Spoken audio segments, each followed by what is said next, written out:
Well, today on the Extraordinary Women podcast, I have the pleasure of welcoming Jessica Formicola.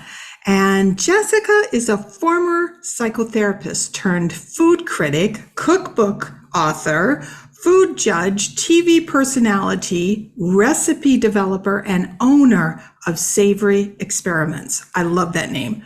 She has contributed and appeared in Better Homes and Gardens, Parade Magazine, MAShed, The Daily Meal, National Enquirer, Closer, Brilliant Baking, and Country Living. You can also catch her on local and national news, providing cooking demos for over 100 brand partnerships. She uses her 4S philosophy, which we're going to talk about today, to help home cooks enjoy their time in the kitchen and make restaurant quality meals. I love this. So, what peaked for me, welcome, Jessica. I should say that first. Thank you for having me. So excited.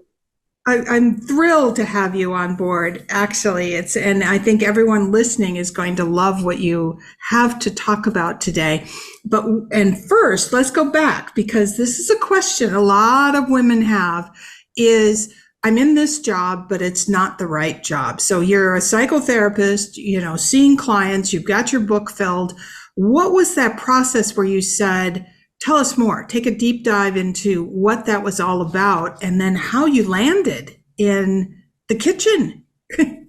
Sure. It's kind of an accidental story, honestly. But I first would like to say that I loved psychotherapy. I loved practicing. I still have a license. I would go back if the soul food thing doesn't work out for me. I'd go back. So my leaving that career wasn't necessarily because I wasn't happy or satisfied. It was just sometimes you have to look at the cards in front of you and say, you know what, everything is telling me to go in a different direction at this moment. And I can't be too scared to not at least try.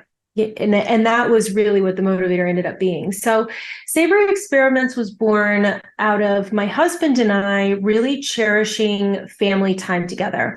We both come from Italian families that always used to have Sunday dinners together, but we're transplants. We live in Baltimore and our families don't live here. So we would invite our other transplant friends over for dinner on Sunday evenings. And I'm not sure if it was smart or incredibly stupid, but I would try out my new recipes on them.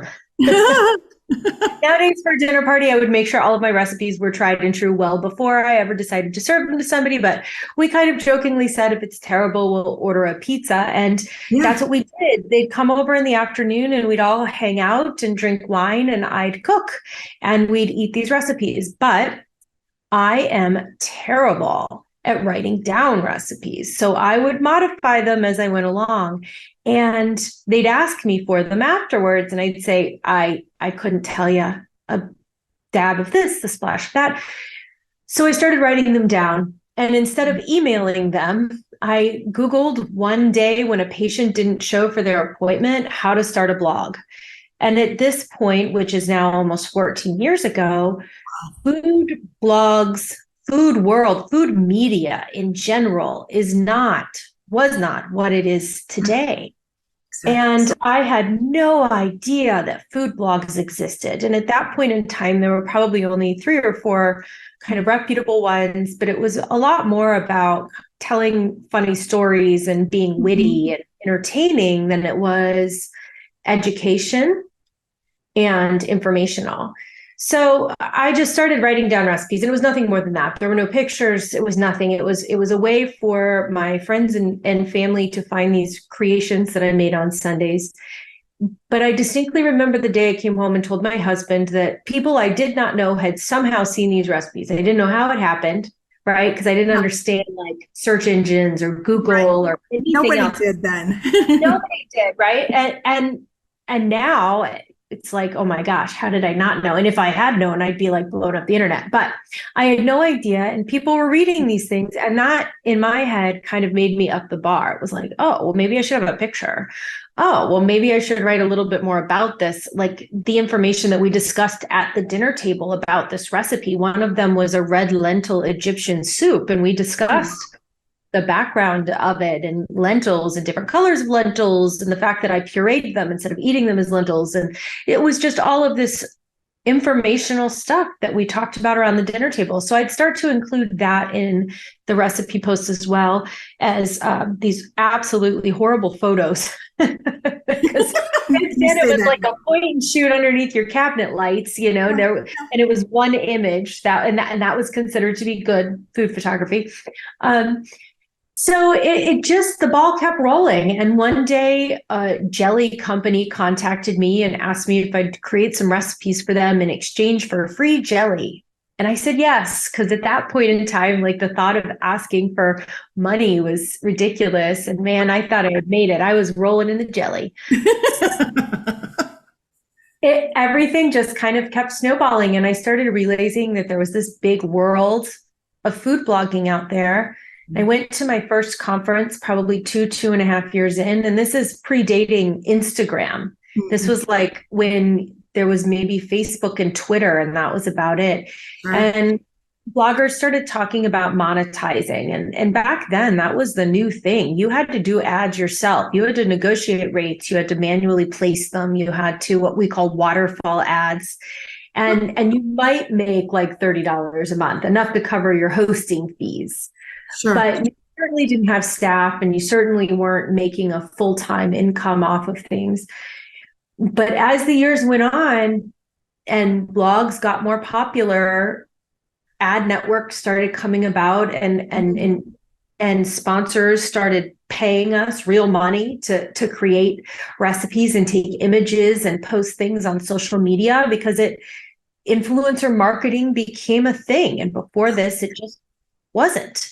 But it was a lot cheaper than traditional old school marketing, and you were guaranteed to hit the demographic that you wanted to hit. So it was really smart on some of these advertisers' parts to start there when they did, especially when us as influencers didn't know what to charge, because this had never been a thing before. Yes. Yeah, we're making the rules as we go. Right. So, and so are they. So it was really an interesting time, but I was still working full time. And at the time, my husband and I were going through fertility treatment. We went through 7 years of fertility treatment. It was a long, long road. Yeah. But I needed something to do that wasn't work. And for me, even watching TV as a psychotherapist is usually some sort of psychological drama, right? Unless it's like not reality TV, which was also coming up at that point in time, like Jersey Shore was big and things along those lines. And I couldn't like go to the gym a lot because I wasn't allowed to work out as much. I didn't feel like working out as much.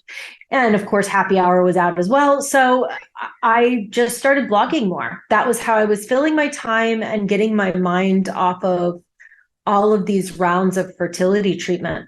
Mm-hmm. So when we finally got pregnant and kept a pregnancy, which is my daughter, Vivian, mm-hmm. I decided that was the time that I couldn't have 3 full-time jobs. I couldn't be a mom, a psychotherapist, and a food writer. And that was my time to leap. Like that was the moment. Now I kick myself. I probably should have done it a little bit earlier, but part of that's fear. It's hard to jump off a cliff when you don't know what's on the other side. Yes. But, I did. And at that point, it was just supposed to be a side hustle, something to do while Vivian was napping. Mm-hmm. But it quickly grew. As my husband said, you really didn't think it was going to be a side hustle, did you? I know you better than that. You're not going to be happy until you have an empire. So, and he's partially right. Yeah. So what time frame is this now? What year? She was born? She was born in 2017. 17. So I started blogging around 2011. So it's about 6 or 7 year progression of things. Okay. Before I went quote unquote full time. Yeah. In the blogging world. But even if you had told me then that I would be writing cookbooks and appearing on TV, and my first actual TV show actually premieres today. You got me on a very lucky day. Oh my gosh. Tell us about it. Yes. But if you told me any of these things back then, I would have told you were absolutely of course out of your mind. Yeah. And now here we are. Yeah, exactly. So you were blogging pretty much full time from the time Vivian, is that your daughter's name? Vivian was born. And how did you were doing some ads and that sort of thing, but were you promoting yourself outside of the blog and outside of maybe advertising opportunities for companies on the blog? as much. I did some work on local morning TV, but quite honestly, the brands that were finding me were enough to fill my days. I was turning people down. I was really picking and choosing the the brands that I felt were a good, genuine, and authentic fit. I've always stayed authentic to myself. I haven't taken any of these sponsorships that aren't something that I truly believe in, as book deals and TV shows and all these other things. I'll only do it if it's something I can stand behind and with a smile on my face and really truly promote. So I didn't really have to. Even with writing, Better Homes and Gardens found me, MASH found me, The Daily Meal reached out to me. And I think part of it was that I wrote differently. I was more of a technical writer than a creative writer. And at that point, bloggers were creative writers. So mine stood out a little bit differently. It was more informational and knowledgeable. We talked about the ingredients. We talked about how to use them, how to be comfortable and confident in the kitchen, and giving people license to do customize, to do what they wanted to do themselves. And at that point in time, that was different. That was groundbreaking. Okay. Yeah, I believe that. When I think of, where I was at that particular point in my life, yes, you didn't hear a lot of that. Even from blogs were not, they were not informative as a whole. They were conversational, which is really interesting, which now has almost become the podcast world, where blogs are much more content heavy in many ways, or content varied, if that makes any sense. But you mentioned something that I think is so important for everyone to hear, is that you didn't jump in without trying. So you continued your psychotherapy business and just kind of nurtured something that you loved to see if it had legs into a business, a real business. Yeah. Exactly. I mean, it was a hobby for a long time, but I, again, really remember that epiphany moment where I was sitting there writing blog posts and realizing that if I wanted this to be a business, I needed to flip a switch in my head. Oh, wow. I needed to say, okay, this isn't a hobby anymore. I need to put on my business hat.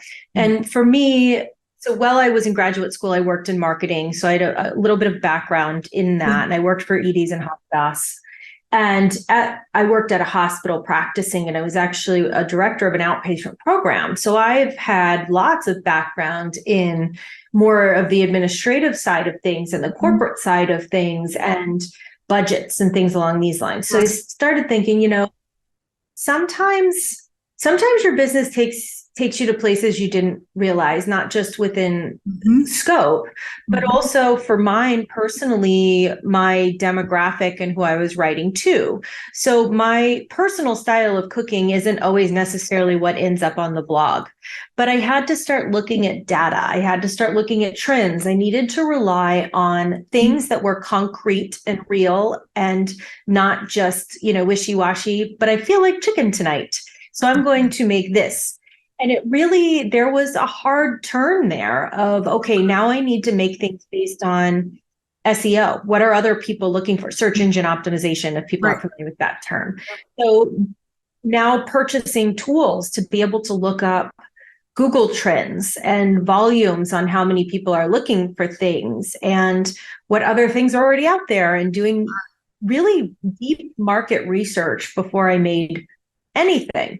And realizing that my demographic were individuals that don't have access to Whole Foods. They don't have access to a Trader Joe's. They're shopping at Walmart and a local grocery store. Okay. And if they're not going to order $30 smoked salts off Amazon, they need to be able to create a good meal because they enjoy good food, but using very basic ingredients.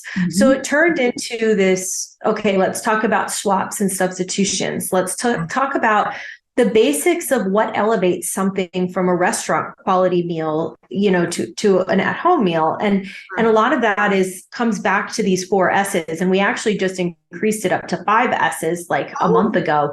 Oh, wow. Yeah, which is exciting. And that was looking at sauces. and how we can make easy sauces or even buy jarred or bottled sauces. If you look at a restaurant menu, you realize that absolutely nothing on that menu comes out without a sauce, whether it's smeared on the bottom, drizzled on the top, or put it on the side. Everything has a sauce. Yeah. It's all very well salted. So everybody that's aghast at like the use of salt in recipes, that's what's making your restaurant food taste good. Right. Understanding seasonings and spices, feeling comfortable and confident with swaps and substitutions. And our new fifth S is the senses. So we eat with our eyes before we ever taste food. So looking, even if you're just eating at home with your family, looking at presentation. And that doesn't mean to get fancy and have like swirlies and parsley and all this stuff. But, you could take mashed potatoes, asparagus, and a piece of salmon and put them out on a plate in sections, like, old school cafeteria food. Yep. Or we could say, put the mashed potatoes down on the bottom and spread them out a little bit with 3 pieces of asparagus on top, and then lay the salmon on top of that, a little bit of flaky Maldon sea salt and a drizzle of balsamic reduction, and you have yourself a restaurant quality meal. Yeah. Yeah. Same thing. So looking at that, looking at smells, working in kitchens, chefs rely so much on their noses, and I don't even think they realize it. Yeah. Like something's burning, right? Or the butter is starting to brown. I smell popcorn. Things along those lines. Of course, our hearing too. Like think about a sizzling plate of fajitas, or starting to hear something in a cast iron pan start to bubble a little bit, things along those lines. And of course, touch too, because we want everything to feel good, a mouth feel as well as a hand feel. So we added that fifth sense in there, but we realized that that's really what people were looking for, was how to make these really quality meals using basic ingredients and not spending a ton of money. Yeah. Yeah. Exactly. I hear my daughter speak of this all the time. But one of the things that I was looking at some of your recipes. There's so much of what you talked about that I think is relatable, especially for actually across the board. Doesn't matter if you've got children in front of you that you're feeding, or it's just yourself. Don't we deserve, restaurant quality food, something that looks pretty on the plate as well as smells and tastes wonderful. But it was a carrot recipe that I think carrot with ricotta. And you had said that the recipe actually was for like peppers and cucumbers or something like that, but your kids hate that. And you swapped out carrots. I mean, how do you think through that? Because that's something my daughter, I hear it, really struggles with, having the confidence to not follow a recipe to the T. Yeah. Sometimes it doesn't work. Let's all be honest, right? So I share my failures as well as my successes. It's funny. But it's funny, and I kind of bring it back to my psychotherapy days of reframing things. It's not that big of a deal, right? If you mess up one dish, it's only one meal out of your entire life that got messed up. And chances are you have a frozen pizza in the freezer. So it's not that big of a deal to take your chances and try. And I mean, it's cheese and carrots. Could it really be that bad? Right. But that's exactly how that one came about. It was this wonderful recipe where we did charred peppers with cold cucumbers. And the original, I think, came from Food and Wine. So they were Parisian cucumbers, not just regular. They weren't even English cucumbers. They were Parisian cucumbers, fancy pets with I don't know, ricotta from Switzerland or something. But we took this recipe that maybe otherwise somebody wouldn't be spending an hour preparing a side dish with these ingredients, and made it, okay, this is a new way to eat a vegetable that any family can make, because I think we all struggle with that too. Like we get steamed broccoli, roast broccoli, right. Like we have go-tos that end up in that rotation. So how do we make this a little bit more fun and flavorful? And that's what we did with the carrots, is say, okay, well, what will my kids eat if they're not going to eat whole peppers, regardless of how, spicy wonderful they are or not? And and for the person that can't find Parisian cucumbers, how do we make this a little bit easier? And that's exactly what it comes about. And we used a couple of different, we used it on eggplant, but again, the eggplant was we're just finding it a little limp. So we test all of these things ahead of You keep time. saying we tried, but tell us who's behind the camera? We, my family, and my team. So Savory Experiments has definitely grown. I have 2 full-time staff members, although one of them is in Florida, so she's remote. And then one lives here, but she's not always at my house either. A lot of it is my husband, and a lot of it is my family, my kids, and friends that come by. They're always having to taste test things for me and give me honest opinions. It's good is not okay for me. I need something a little bit more, and have a little bit more depth to it. But I love being able to reframe the kitchen for folks. Instead of thinking of cooking as a chore, I want you to look forward to going there. I want you to look at this as a form of artistry, something that's fun to do, something that's great to experiment with. Why not ask your children what vegetable they want to cook tonight and have them help you cook it? Yeah, it takes a little bit longer. And no, my 5-year-old is not at the stove with a cast iron pan, but she loves the fact that she can season it. Yeah. And that she sometimes overseason, yes. But I'm letting her do it. Right. And it's now quality family time. It's not just me alone having to cook another meal and clean up another meal. Yeah. It's us discussing what happened at school today. It's us talking about the ingredients we're using. It's my kids tasting things raw as well as cooked and understanding the difference on how that creates different flavors. Mm-hmm. It's my kids eating the same meal as us, because you know what? When kids make it, they feel proud. They're way more apt to eat it than if you just put it down in front of them. Yeah. And say, eat it. Right. They're very proud of what they've created. So we is a lot of people, and there's a lot of fingers. Yeah. I love that way. But that takes us back to kind of the culture around food. Talk about, you're Italian, and I'm in Boston, very large Italian population, and most Italians I know how to cook. It's part of their culture, even as Americans. They could be 3rd generation, 4th generation American, and it's still a part of their culture. But was it yours? When did you get into this whole cooking thing? Because some people, could be your age and they don't cook at all.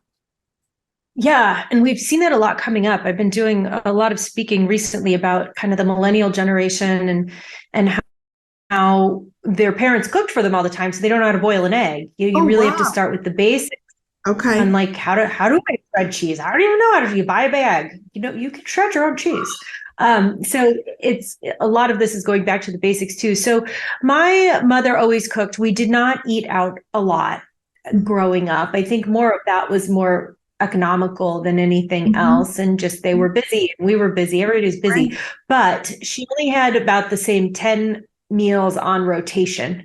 It wasn't a lot of experimentation and new things. I didn't eat salmon until I was in high school at a friend's house for dinner. And it was like, this new thing that smelled weird. But I probably started experimenting when I was in college. I had a roommate. Her name was Casey. She's still a great friend of mine. And I got cooking. I think it was Cooking Light magazine. I don't even know if Cooking Light's out there anymore, but yeah. So I used to, and it was a challenge because, I'm a college student, so it's not like I have this giant budget to go to the store, but finding a couple of recipes in there for us to try and making them. So I think that's when my being comfortable started, but also my swaps and substitutions, because I didn't always have the budget to buy 18 items to make dinner. I had to figure out how to make a really good dinner without using all of these different things. And of course, there were some times where I ridiculously failed, but there were some times that I had wonderful successes. So it's something that I'd always done and always loved to do. And I've always found cooking to be very cathartic. If I had a bad day at work at the hospital, I'd come home and have like a 3-course meal on the table, and my husband wouldn't even ask. He knew, bad day, right? It must have been rough. She stopped at the grocery store on the way home. So for me, it's always been a safe place, a fun place to just let loose. And I don't want to say I feel sorry for her, I feel bad for her. I do feel sad though for people that think of this as a chore instead of being able to embrace food as part of their culture. And I think it's part of every culture, not just Italian culture. I think Italians really kind of whoop it up because Italian food is so prominent in American culture. But every culture has food. I don't care where you came from. Well, there's something, even if you don't cook. Your grandmother made something that you remember. If your mom didn't cook, there's something. There's always something that has nostalgia attached to it. And every celebration of any kind, whether even if it was like a grocery store birthday cake, food is at the center of it, always. Yeah. So finding that emotion and being able to bring it into your everyday life and enjoy it and celebrate it instead of, groan at it. Yeah, is an interesting concept, though, that merging of food and culture. I spend, almost half the year in Europe, primarily France, and food is so much a part of their culture because it's social. That's part of the cultural aspects of the food is what that it brings people together. I see, though, a shift in America. Do you? You talked about the millennials and how their mothers or fathers cooked for them, so they're having to learn how to cook as adults. I see the same thing on the other end of the age spectrum where people stop cooking. What is that all about? You give a lot of talks and you kind of get into that space. What's going on in America around food? Because we have foodies, but we also have this almost counterculture. I'm telling you, you can hardly get a woman over 60 years old to meet you for lunch, or I should say over 50. I invite them all the time. Do you want to meet for lunch? Do you want to meet for brunch? Do you want to, whatever it might be? And it's really not about the food. It's really about talking over the food, if that makes any sense. What's going on in America? Yeah, in the food world. Well, I think that there's kind of two things at play here. The first thing is that there are a lot more food options for people, even in areas that previously weren't considered food-centric towns or cities. Even smaller cities are now seeing these really creative and talented chefs showing up and making excellent food. And on top of that, it's not breaking their bank. It's not that expensive. I can go get a fantastic Peruvian chicken sandwich for $8.99. So for a lot of people, this is better than what I can create at home. And it's way cheaper than me going to the grocery store and having to buy all these ingredients. And I get the social aspect of that. Think of things like food halls and stuff like that, where you're not even sitting with just your people. You're making friends with the people next to you. These are communal tables, and there's this even larger sense of community around you. And for older folks too, I think, it's kind of the same thing. There's so much more food available outside of the house, but I kind of feel like those are the same people that are also cooking at home. The folks that aren't cooking at home, a lot of them tend to still kind of like stick with like the chains, like the Fridays and Red Robins and stuff like that. They're not going out to the more interesting and modern and fusion restaurants. They're doing them both and balancing it is at least what I've been seeing. Older generations, retiring generations, part of that's they're just tired of being in the kitchen. Maybe there's nothing new and exciting going on there. But I would say it's also just this, now there's a plethora of food you can eat at your fingertips, and even like DoorDash, you can get it so much more, it's so much more readily available. But even like France, I actually just got back from Paris about 4 weeks ago, and it's again, just so much more accessible. No matter where you go, there's a cafe, there's a stall or a window or a something to get this really great food. And like for me, baking is not my jam. So I will 100% go out to buy a croissant before I make my own laminated dough at home. But it's a movement towards accessibility. That's it. It's really interesting that you bring that up, because it has, I'm from the center of the United States, which when I was growing up as a kid, there were no options. They're really, the vegetable counter was about as big as my desk, and you were lucky if there was any variety whatsoever on it, especially in the winter. Yeah, it has, you're right, it has changed. What I also see, though, is this is just, maybe it's my own opinion, is that people don't understand it's not just about the food. It's about the community who you're sitting with. Whether you go, and that's a great option for people who are solo livers, is to go someplace where, it is a table full of people and have conversations.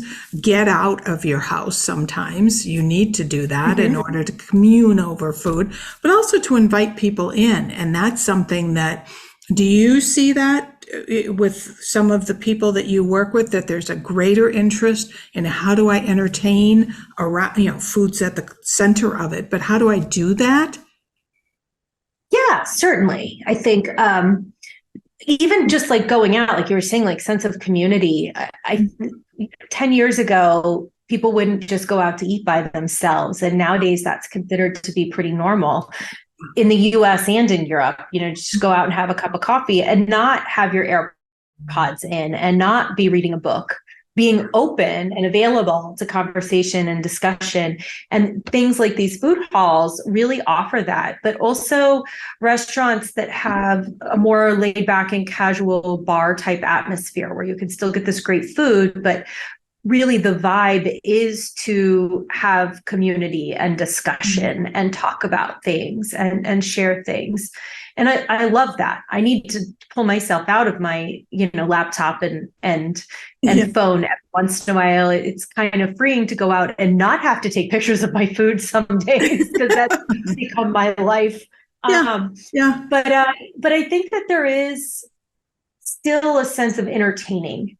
Maybe not as much as we did in the old days, but I also think that that's partially how communication has changed. People can communicate so much more easily now and know what's going on in each other's lives. I was just at my nephew's graduation from high school last weekend in Rochester, New York, and I saw family members from my husband's side that some of them I hadn't seen since my wedding, and they knew everything about me. We didn't need to sit down and have that conversation because, granted, my life's a little bit more public and on display than other people's is, but it's, they're on Facebook and they're on Twitter and they're on Instagram and they know all the things. So I feel like sometimes people don't feel the drive or the need to get together as much because they can communicate and discuss in group chats and group texts and Zoom and all of these other wonderful things, which I'm very grateful and glad to have. We communicate with our family through WhatsApp all the time, especially when we're traveling. But I think that also creates people not feeling like they really need to touch base in person and face to face. Does that sound crazy? No, I think there's real truth in that. I never even thought about the fact that we stay connected, where before the connection typically was over food because there was no other way. It was come over for dinner and find out how so-and-so is doing. And I haven't seen Christy in ages. Let's have them over for dinner. Well, I see Christy every day on Facebook and I know everything about her. You know what she's eating, where she's going, what she's wearing, what she's doing, everything. So talk about, if you can, talk a little bit, Jessica, about the environment of starting a food blogging business or a business of any kind that's associated with food today. It's just entirely different than it was when you started. And there does seem to be, because I know you do a lot of promotions for products that you like or tools that you like, whatever it might be.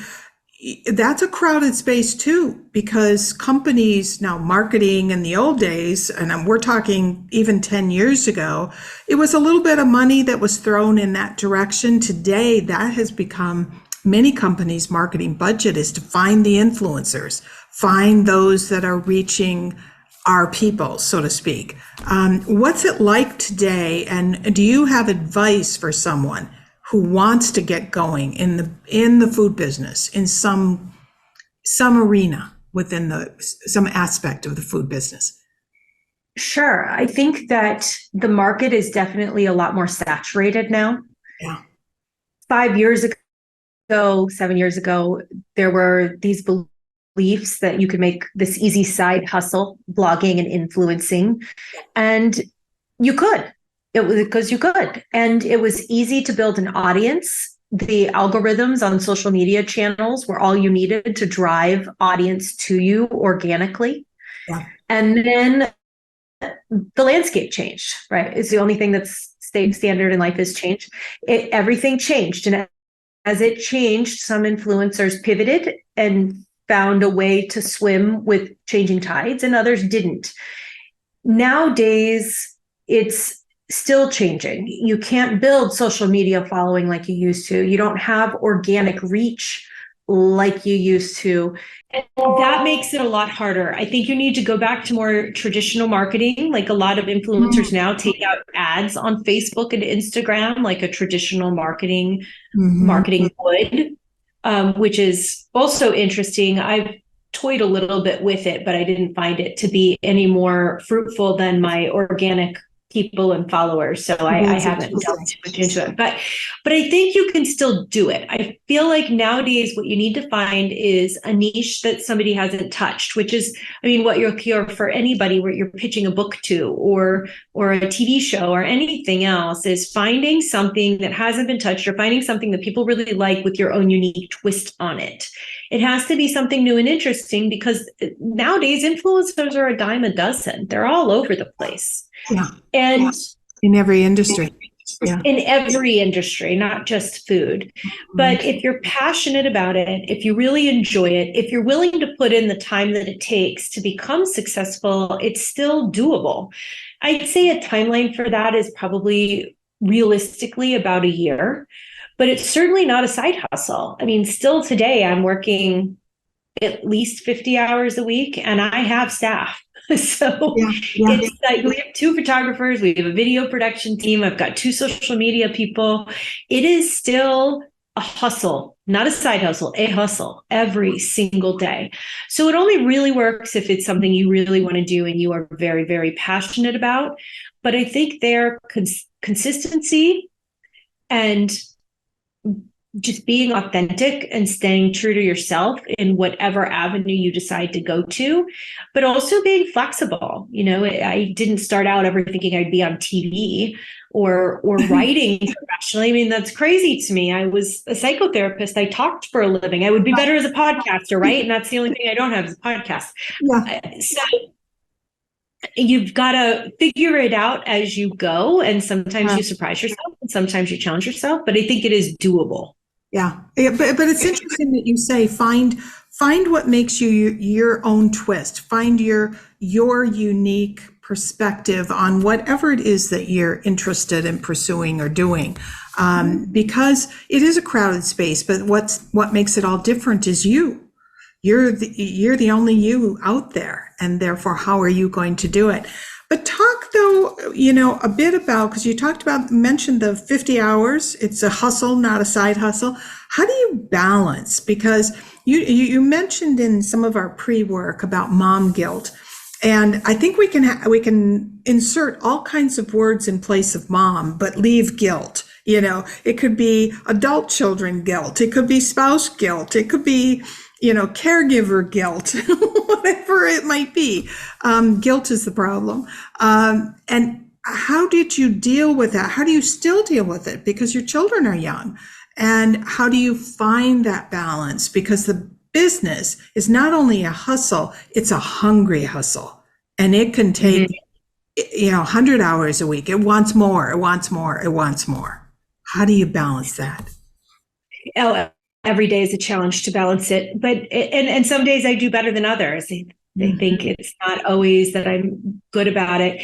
In the beginning, when Vivian was young and when Thomas, my son, was young, he came out 18 months after Viv. I really struggled to accept the notion that I wasn't going to be a full-time stay-at-home mom.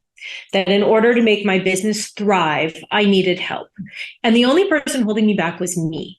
My husband was supportive of this. He's like, you need a nanny, we need a babysitter. So I started off kind of part-time, and I was amazed at how much more work I got done in that amount of time. I hired my first hire then, but I still needed more. And it was growing and scaling at a rate that I just couldn't keep up with. And it got to the point where when I was with my kids, I wasn't focused. I wasn't with them. I was in my own head thinking of to-do lists or watching them play with their blocks with my laptop teetering on my knees, or just mentally kind of gone, thinking about, okay, after they go to bed, all the things I'm going to do, which also wasn't great because then it was, partner guilt. Now the time that I do have to share with my partner is fleeting because I'm on my computer. Yeah, I'm sitting next to him on the couch, but I'm not there. I'm not mentally present. Yeah, not at all. So I realized that I needed to find a better ratio. And honestly, COVID was a great way for me to do this. Our part-time nanny that was here 2 days a week when everybody thought we were locking down for 2 weeks, haha. Her other part-time job closed, and this is before anybody knew there was going to be helping funds or anything else. So we had her basically move in with us, and I said, okay, for this 2 weeks, I'm going to do a couple of special projects, and we'll have you on full time. And that just kept going. And you couldn't put the toothpaste back in the tube at that point when things started to loosen up a little bit. She had become part of our family. And I was now taking on more and more and more work and working more and more and more, and realizing that when I was done with work, I could close my office door, shut down my laptop, put my phone in a drawer, and be mom again. Yeah. And that was a wonderful feeling because I realized that I'm not cut out to be a stay-at-home mom, bless them, but it is a full-time job and it's a hard job. It is the hardest job you will ever do. Mm-hmm. And it's just not what I'm cut out for. I am a better mom when I'm working. Mm-hmm. Mm-hmm. I just am. I'm a better mom when I'm working. And I think a lot of moms feel that way, but have trouble saying that because they feel guilty. Moms are the only thing you're supposed to want to do is spend time with your kids. But I need a different outlet. I need something else. I need to use a different muscle in my brain.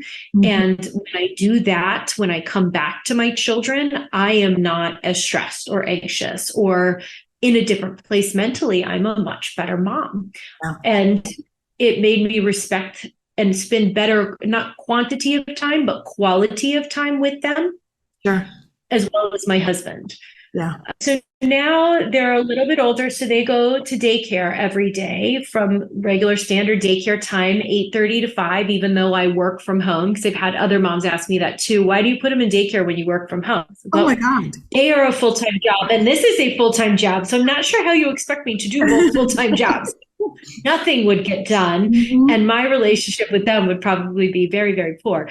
But and it's also funny because even though we're talking about different kinds of caregivers, the same kind of guilt doesn't seem to be given to men.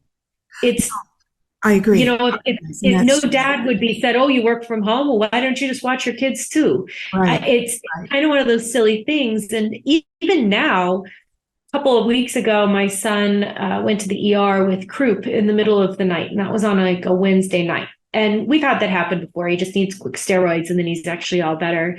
And I had to leave town for work on Friday. The amount of hate messages I got on Instagram of me being a horrible mother because I left town when my son was sick was ridiculous. And my only response back was, would you say that to my husband? If my husband had to have traveled for work out of town, would you have had that same response to him? And the answer is usually no. Yeah. And my husband is a great partner. He actually took my daughter to her first kindergarten meeting that same weekend. I wasn't here for it. But again, if it was the dad, no one would have asked any questions. But he got there and the question was, well, where's our mom? Right. It's like, it's incredible. You can be both. You can be both roles. Yeah. And people shouldn't make you feel bad or guilty because of that. And balancing it can be challenging, and balancing people's perceptions of you can be challenging, but it's doable. Well, but you're also saying, and it's kind of the positive side of compartmentalizing is saying, this is my work time and then I'm going to end the work and switch into whatever is going on in my personal life and the people that I need to be responsible for or care for or interact with. You can't do both is what you're sharing. And that's kind of healthy in many ways. Otherwise, we're kind of bad. What I'm hearing is your business is getting half of you and your children are getting half of you or your partner is getting half of you. Yeah, it does bleed over. I'm not going to say it doesn't. Like my kids love to help me work on the weekends. Like if I know that I have to shoot cookies, take pictures of cookies, I will let them help. And their little hands will be in that photo shoot, helping me style and make cookie dough. And of course, they're eating the food and they're in the kitchen with me recipe testing. But I don't look at that as the same as like my work that I'm sitting here staring at a computer and writing. Right. It's something that all do together and everybody really takes pride in it. And I love the fact that my family can be involved in my business in a way that is meaningful to all of us and quality time to all of us, not just me staring at a laptop. Yeah. So talk about, just share with everyone the different aspects of Savory Experiments. What all, and maybe it's bigger than that. What are you doing? Because you've talked about, I'm on an airplane, I've given a talk to millennials, I'm creating recipes. What's going on here? Well, I think at this point, the label that most people seem to understand is food blogger, although blogger seems to get very negative connotations associated with it these days, or influencer. I would say that at one point in time, even 5 years ago, the center of my business plan was savoryexperiments.com, the blog. Okay. Over the last 5 years, it has evolved, and the center of my business now is me. I am the brand, and the blog is just one spoke of that wheel. Yeah. And there are multiple spokes. I now categorize myself as more of a food media expert because I do so many different types of media. Mm-hmm. And it isn't just, and I don't want to minimize that, it isn't just a blog anymore. It is much more than that. It is photography. It is videography. I do commercials for brands. I do their cooking style videos for their YouTube channels. So I'm hired as quote unquote talent for them. Mm-hmm. I write for magazines still from time to time, although that's not my number one gig. I did author a cookbook last year, which was lots of fun. And we're kind of toying with some other ideas moving forward. Again, though, it has to be the right fit or else I've been offered things that weren't a good fit and declined them. Mm-hmm. But I do a lot of speaking. The speaking part I love. It comes naturally. When I was practicing, I was also a college professor. So I was teaching undergraduate psychology courses. And I sometimes miss being connected with people, because that's the other side of this, is that a lot of times there's a million people reading my blog, literally, but I am still alone behind a computer in my house. And that can be very lonely for a person that's very social. I am an extroverted person. Wow. So I'm kind of fulfilling that part of my needs by doing things like podcasts and giving talks, whether it be in person or over Zoom. Having these kinds of chats fills that need in me to pay it forward, to help, to educate, and to connect with other people.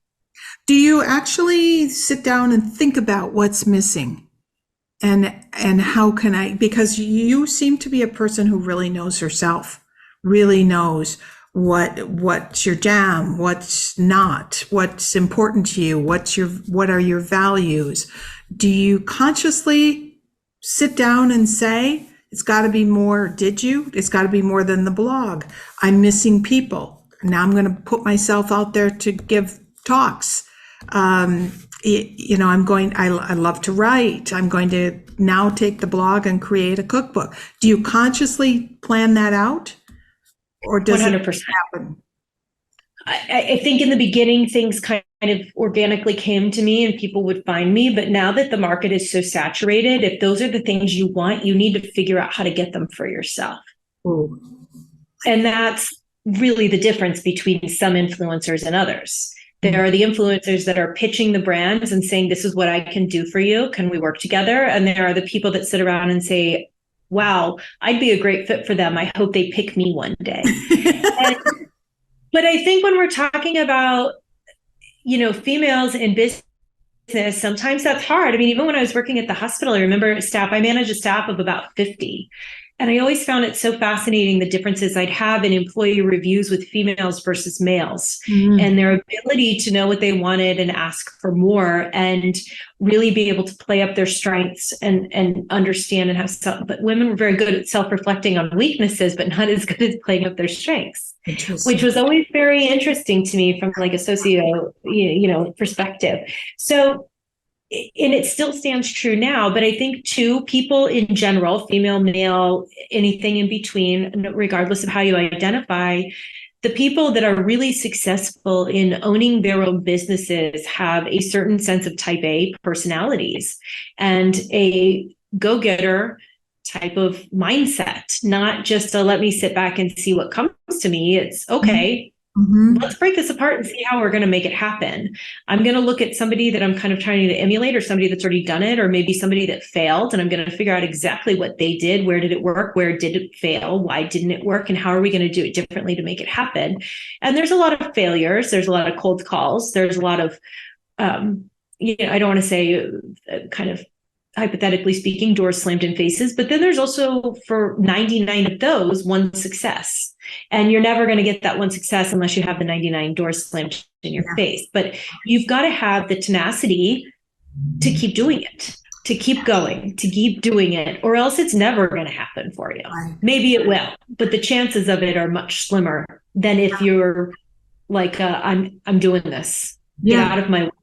But it's so interesting, even that phrase type A, it's very different when you say she's a type A or he's a type A. There's all kinds of judgments around what does that mean in men versus women. And that's where we get tripped up. I find it very interesting that I used to be a career coach for years and years. And yes, the men can talk about their strengths, and we're being general here, but men as a whole can talk about their strengths and struggle more with their weaknesses, and women are just the opposite. They could write a book about their weaknesses and have a sentence about their strengths. It's really interesting, which is a great place for a woman to start when she's thinking about, what do I want to do? I love food. I love clothes. I love, decorating, whatever it might be, or I love creating business plans or Excel docs for people, whatever it might be. What is it that you're really good at, and what do you love, and see if you can merge those. Yeah. And what do you need? Yeah. You're an expert. Exactly. So now we know what my weaknesses are, because, we're constantly thinking about those. How do we plug those holes? Yeah. With what do we plug those holes? Is it something that I can learn how to do or just kind of muster in the beginning? Or is this somebody that I need to hire to be successful? And most businesses, you're usually in the red in the beginning, and you need to have some working capital and some funds before you start making money. You got to spend some money. And sometimes that's going to be on this personnel to fill those weaknesses. And that's the best way to really invest in yourself and invest in your business. Yes. Okay, so wrapping up today, I have taken so much of your time, but I have loved this conversation, and I'm sure everyone is going to absolutely walk away with a ton of ideas about what they're currently doing and what they might want to shift and change up. But I want you, if Jessica is in the middle of that wheel and the spokes are coming out, what's ahead for you? What are you excited about bringing in, or is there a new spoke you're creating, or are some of the spokes getting thicker? Thicker. I'd say thicker. So again, like 5 years ago, I would have told you were crazy if I was ever going to be on TV. And the first time I appeared on TV was just a basic cooking demo on local news show. And I was scared out of my mind. Turns out I really like it. I I love it. really enjoy doing TV and video. Yeah. That's like one of the things that I get excited about still. So we are pitching some new TV shows, and I'm doing the pitching. Instead Oh, of waiting for people to come to me or filling out casting calls, I am creating pitch decks and I am pitching them oh my God, myself. I love this. And it is extremely exciting, a little scary. And, again, it's a lot of no's, but somebody will say yes at some point, right? Right. You can't stop. That doesn't make you stop. And I mentioned before, it's not my show. I was a part of a cast of a cooking competition show that came out today on Very Local, which is an app from Hearst Media. It's fairly new, but you can get it on your phone for free, or Roku or Amazon Fire. All the different TVs have it. You can download it for free and watch it. It's called Plate It. And it was local chefs in Baltimore, but I'm actually a judge, which was also a lot of fun because I'm usually the one cooking. Right. So I got to try on this new hat. Turns out I am really good at being judgy, and I loved it. It was so much fun to instead of just being singular me cooking in a kitchen, to have personalities to play with and create synergy within a team of people. It was so much fun. So now I'm looking at some other opportunities to do things along those lines and panels and stuff like that. So, if anybody listening is in TV, give me a call, because we're trying to figure out where we're going to shop around some of our ideas at this point. We have about 5 different pitch decks that are about to go out to some pretty major places in the next month or so. Oh, fantastic. And all of that information I will get from Jessica, and it will show up in the show notes so that you can follow her. And if you have an idea or a contact, that's what we're all about. Truly, is making those connections between the podcast and real life. So, yeah. Yep. And I'm here too, a real person back here behind my computer in yoga pants, hanging with my dog, writing about food, eating. So feel free to reach out if you have any questions. That's wonderful. Thank you, Jessica, for your time today. It's been fabulous to talk with you. So